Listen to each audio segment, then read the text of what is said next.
exactly. And so self-care is part of self-compassion, but self-compassion is much broader. So self-care means you do something, and it usually like takes extra time out of your day. You may not have time for self-care. You probably do have more time than you think you do, but you may not have a lot of time.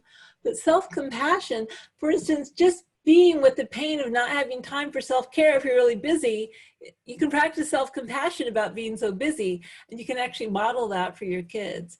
So self-compassion takes no time, right? It's just a way of relating to what's already happening when what's happening is painful or difficult or stressful, right?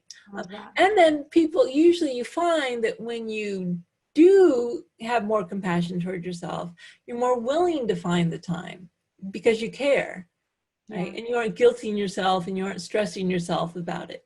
But really the two, they're overlapping, but they aren't the same. There's, you know, self-compassion takes no time. It's just the way you relate to what's already happening. Yeah, I love it. I want to talk a bit about self-compassion as it relates to learning to love unconditionally. Yes. And really being able to accept the people in our lives for who they are. And I was wondering if you'd share a little bit about your own parenting journey and how you had to use compassion to get to that place. Yeah. So, you know, I think you mentioned my son is autistic. I think I mentioned it as well. You know, and by the way, I have to say, I'm so lucky now. Like, he's 18. He is just a dream. He does the dishes without being asked. He's like, doesn't complain. He doesn't backtalk. Like, compared to my parents with neurotypical kids, I've got it much better. So I have nothing to complain about now. But when he was younger, he was much more of a handful. His autism was much more severe, and you know, he'd tantrum, and he wasn't potty trained until he was 5, and all these things.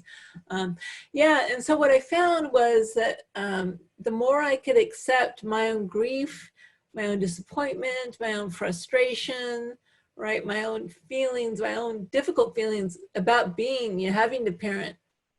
Having this aspect of my parenting, you know, it actually did allow me to accept him more, right? So very, very much, the more I could just be with what is, with kindness, and, you know, be there for myself, and it could hold my grief, then the more mental and emotional space I had to accept him unconditionally, right? So they really do help each other. And by the way, so like unconditional self-acceptance, there's a yin and a yang to self-compassion.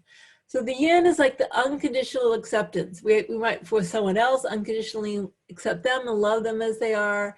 Ourselves, we unconditionally accept and love ourselves as we are. But sometimes people confuse acceptance with passivity, right? So maybe your kid or one of your family members, you might accept them, but maybe they're doing behavior that's not acceptable.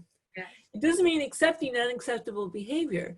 Sometimes we need to say, hey, you got to make a change. This isn't okay. We need to draw boundaries. You know, as parents, we need to set rules up, right? We need to say what's okay. You can have boundaries with your kid while you love them unconditionally, but being passive is not being very good to them. They need boundaries. We need boundaries, right? And people get a little confused about that. So we can emotionally accept someone else and ourselves at the same time that we can say, you know, I'm sorry, this is what I need. This is the behavior I need. And if you can't give it to me, I'm not going to hate you, but there's going to be some sort of consequence, right?